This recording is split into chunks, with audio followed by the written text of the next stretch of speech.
Affirmative हो गया है और इंट्रोगेटिव तो हो गया ना। नेक्स्ट है आपका इंपरेटिव सेंटेंस। तो आप लोग सेंटेंस 5 टाइप्स पढ़े ना, 5 काइंड ऑफ सेंटेंस 5 होते हैं। तो हो गया आपका ये तीसरा इंपरेटिव सेंटेंस। तो सभी लोग को पता होगा कि इंपरेटिव सेंटेंस किसे कहते हैं, जिस वाक्य में आज्ञा, ठीक है, जैसे कोई वाक्य है उसमें आज्ञा दिया जाए। जैसे मैं बोलूं जाओ पानी ले आओ, बाहर जाओ, इससे क्या हुआ, आज्ञा। नेक्स्ट परामर्श। परामर्श का मतलब सलाह कि तुम ये कर लो, कॉपी कंप्लीट कर लो, ये कर लो, ये सब क्या हुआ, परामर्श, एडवाइस। नेक्स्ट प्रार्थना। जैसे मैं कहूँ please give me your pen, ठीक है, रिक्वेस्ट। प्रार्थना को क्या कहते हैं, इंग्लिश में रिक्वेस्ट कहते हैं। ये सब अगर आपके वाक्य में आ रहे हैं तो वो कौन सा सेंटेंस होगा, इंपरेटिव सेंटेंस, ठीक है। तो अब यहाँ पे सबसे पहले बात करते हैं हम रिपोर्टिंग वर्ब का। रिपोर्टेड स्पीच और रिपोर्टिंग वर्ब होता है ना, दो भाग होते हैं डायरेक्ट स्पीच के। रिपोर्टिंग वर्ब इधर वाला होता है और इन्वर्टेड कॉमा के अंदर जो होता है वो क्या होता है, रिपोर्टेड स्पीच, ठीक है। तो सबसे पहले हम रिपोर्टिंग वर्ब की बात करते हैं। आप इसको सैड को किसमें चेंज करोगे,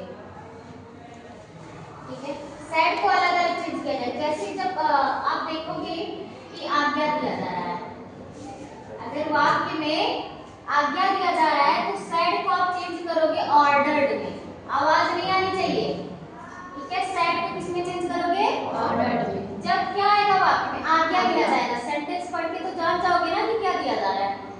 नेक्स्ट है आपका परामर्श यानी सलाह। अगर सलाह दिया जाएगा तो आप सैड को चेंज करोगे एडवाइस में, ठीक है।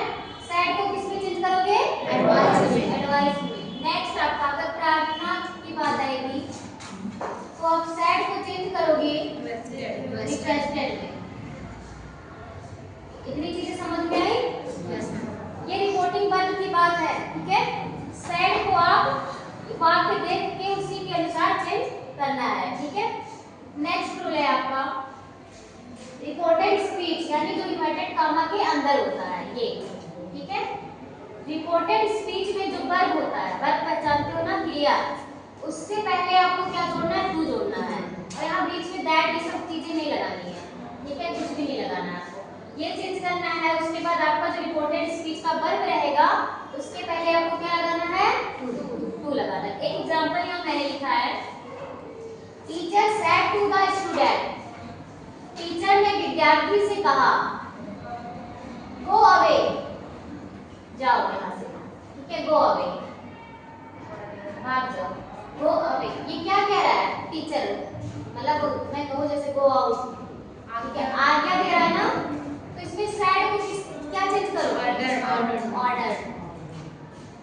टीचर ऑर्डर द स्टूडेंट,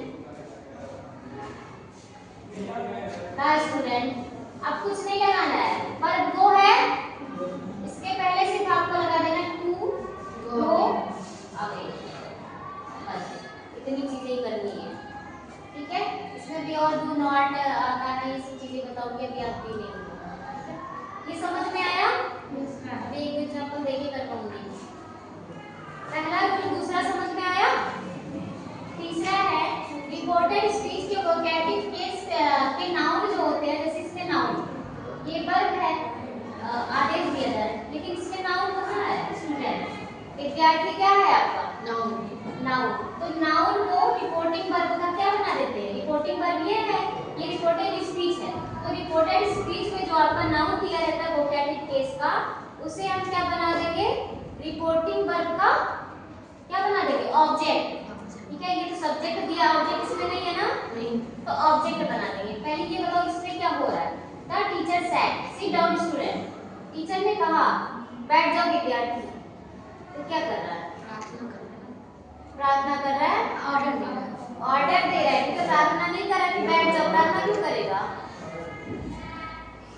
तो देखो the teacher order the students